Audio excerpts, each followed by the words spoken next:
बाजार में एक रोड पर मागमा देवी रोज की तरह अपनी छोटी सी टोकरी लेकर मीठे पके हुए अमरूद बेच रही थीं। उनकी दो बेटियां थीं, दोनों ही हीरे की तरह पली बड़ी थीं। बड़ी बेटी नंदनी सिंह देश की सरहद पर फौज में अफसर थीं। छोटी सावित्री सिंह इसी शहर की डिस्ट्रिक्ट मजिस्ट्रेट यानी डीएम थीं।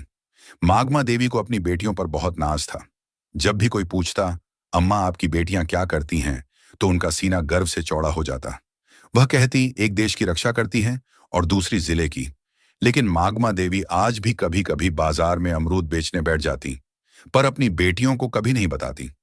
सब कुछ ठीक चल रहा था, तभी एक इंस्पेक्टर जिसका नाम अरुण चौधरी था, अपनी बुलेट मोटरसाइकिल पर वहां आया।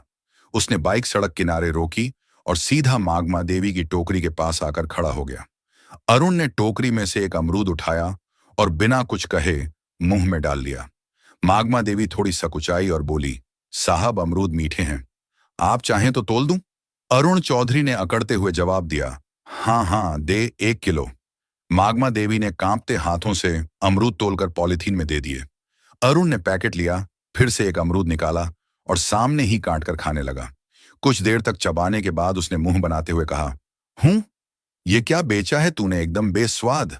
अमरूद मीठा तो बिल्कुल भी नहीं है। मागमा देवी घबराकर बोली, नहीं साहब, बहुत मीठे हैं, आप चाहें तो दूसरा छक्कर देख लीजिए। लेकिन अरुण चौधरी हंसते हुए बोला, चुप, तेरे अमरूद का एक दाना भी मीठा नहीं।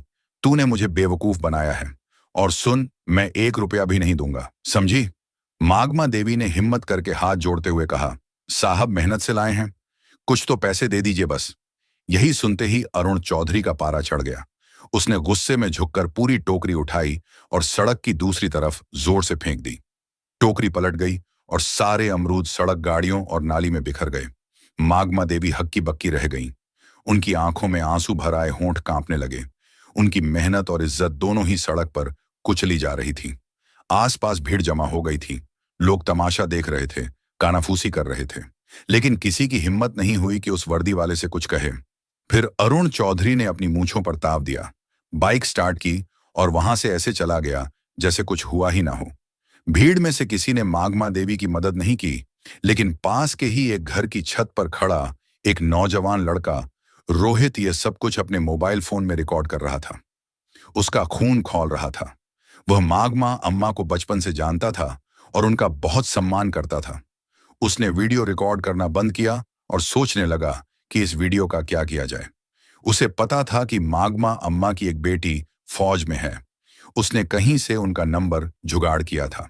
उसने तुरंत वह वीडियो नंदनी सिंह के व्हाट्सएप पर भेज दिया और नीचे एक छोटा सा मैसेज लिखा, नंदनी दीदी, देखिए आज बाजार में आपकी मां के साथ क्या हुआ। हजारों किलोमीटर दूर बर्फीली पहाड़ियों के बीच बॉर्डर की एक चौकी पर नंदनी सिंह अपनी राइफल साफ कर रही थी। तभी उसके फोन पर व्हाट्सएप का मैसेज टोन बजा। उसने फोन उठाकर देखा, एक अनजान नंबर से वीडियो आया था। उसने वीडियो प्ले किया। जैसे जैसे वीडियो आगे बढ़ा, नंदनी के चेहरे का रंग बदलता गया। उसकी शांत आंखें गुस्से से लाल हो गईं। जब उसने इंस्पेक्टर अरुण चौधरी को अपनी मां की टोकरी उठाकर फेंकते देखा, तो उसके हाथ कांपने लगे। उसकी मां, जिसने उसे और उसकी बहन को पालने के लिए अपनी पूरी जिंदगी लगा दी, आज सड़क पर बेबस रो रही थी और लोग तमाशा देख रहे थे। उसके अंदर का फौजी जाग उठा। उसका मन किया कि अभी यहां से जाए और उस इंस्पेक्टर की वर्दी नोच ले। उसने अपने दांत भींच लिए, उसकी सांसें तेज हो गई थीं। उसने तुरंत वह वीडियो अपनी छोटी बहन डीएम सावित्री सिंह को फॉरवर्ड किया। वीडियो भेजते ही उसने सावित्री को फोन लगाया। सावित्री उस वक्त अपने ऑफिस में एक जरूरी मीटिंग में थी।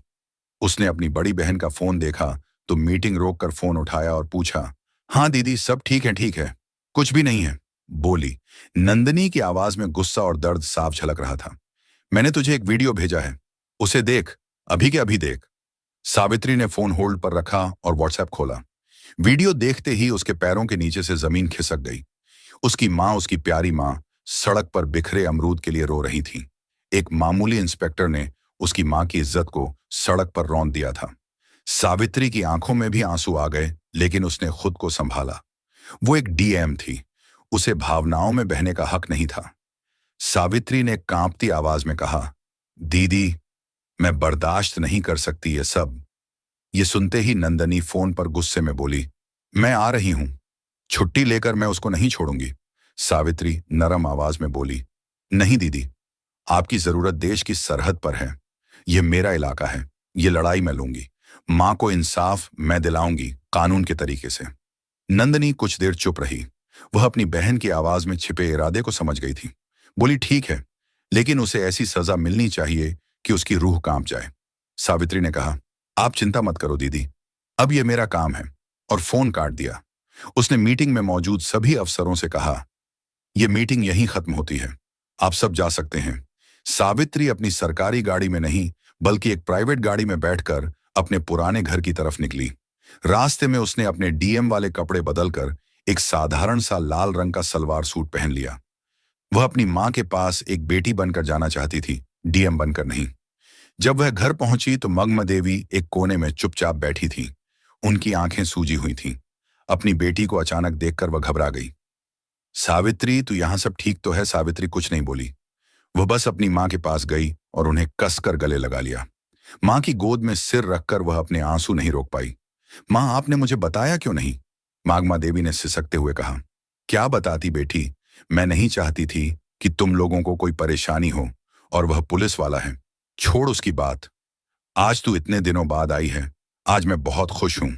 सावित्री ने अपनी मां के आंसू पोंछे और उनका हाथ अपने हाथ में ले लिया और बोला, अब आप गरीब और अकेली नहीं है मां। आपकी बेटी इस जिले की मालिक है। मैं वादा करती हूं, जिसने भी आपके साथ ऐसे दुर्व्यवहार किया है उसे उसकी कीमत चुकानी पड़ेगी। आपकी खोई हुई इज्जत में वापस लाऊंगी। मंदमा देवी ने अपनी बेटी की आंखों में एक अलग ही आत्मविश्वास देखा। वह बस चुपचाप उसे देखती रही। उस रात सावित्री ने एक पूरा प्लान बनाया। वह जानती थी कि अगर वह डीएम बनकर थाने जाएगी तो सारे पुलिस वाले उसके पैरों में गिर जाएंगे और असली गुनहगार कभी सामने नहीं आएगा। उसे उन्हें रंगे हाथों पकड़ना था। अगली सुबह उसने पीला सलवार सूट पहना और अपने सबसे भरोसेमंद अफसर एसडीएम विकास को फोन किया। विकास, मैं तुम्हें एक काम दे रही हूं और यह बात हम दोनों के बीच ही रहनी चाहिए। उसने कहा, जी मैडम, हुक्म कीजिए। बोली, मैं अभी सिविल ड्रेस में शहर के कोतवाली थाने में एक पर लिखवाने जा रही हूं, अपनी पहचान छिपाकर। मैं चाहती हूं कि तुम ठीक 2 घंटे बाद जिले के एसपी, डीएसपी और बाकी बड़े पुलिस अफसरों की टीम के साथ थाने पहुंचो। जब तक मैं इशारा ना करूं कोई कुछ नहीं बोलेगा। विकास ने कहा, ठीक है मैडम, जैसा आप कहें। सावित्री ने फोन रख दिया। दोस्तों, अब खेल शुरू होने वाला था।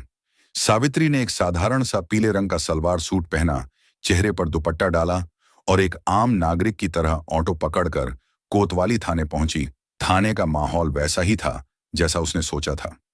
एक हवलदार ऊँघ रहा था और इंस्पेक्टर अरुण चौधरी और एसएचओ संदीप राणा चाय पीते हुए हंसी मजाक कर रहे थे। सावित्री डरते डरते उनकी टेबल के पास गई। जी, मुझे एक शिकायत दर्ज करवानी है। एसएचओ संदीप राणा ने उसे ऊपर से नीचे तक देखा। क्या हुआ, किसने परेशान किया जी? कल बाजार में इंस्पेक्टर साहब ने। जैसे ही उसने इंस्पेक्टर का नाम लिया, अरुण चौधरी चौकन्ना हो गया। उसने सावित्री को घूर कर देखा। क्या इंस्पेक्टर साहब ने? नाम क्या है तेरा और किस इंस्पेक्टर की बात कर रही है? जी, आप ही थे। आपने कल बाजार में एक बुजुर्ग महिला के अमरूद की टोकरी सड़क पर फेंकी थी। मैं उनकी बेटी हूं। सावित्री ने अपनी आवाज में थोड़ी घबराहट लाने की कोशिश की। यह सुनते ही अरुण और संदीप जोर जोर से हंसने लगे। ओहो, तो तू उस बुढ़िया की बेटी है? अरुण ने मजाक उड़ाते हुए कहा। तो क्या हुआ, सड़क पर गंदगी फैलाएगी तो लाठी पड़ेगी ना। चल भाग, यहां से कोई एफआईआर नहीं लिखी जाएगी। सावित्री ने थोड़ा साहस दिखाते हुए कहा, लेकिन यह गैर कानूनी है। आपने वर्दी का गलत इस्तेमाल किया है। एसएचओ संदीप गरजातू, हमें कानून सिखाएगी, ज्यादा जुबान चलाई तो तुझे ही अंदर कर दूंगा। सरकारी काम में बाधा डालने के जुर्म में निकल। यहां से सावित्री वहीं खड़ी रही और बोली, मैं फिर लिखवाए बिना नहीं जाऊंगी। बहस बढ़ रही थी कि तभी एक हवादार भागता हुआ अंदर आया। उसकी सांसें फूली हुई थीं। सर गंगा प्रसाद यादव जी थाने में आ रहे हैं।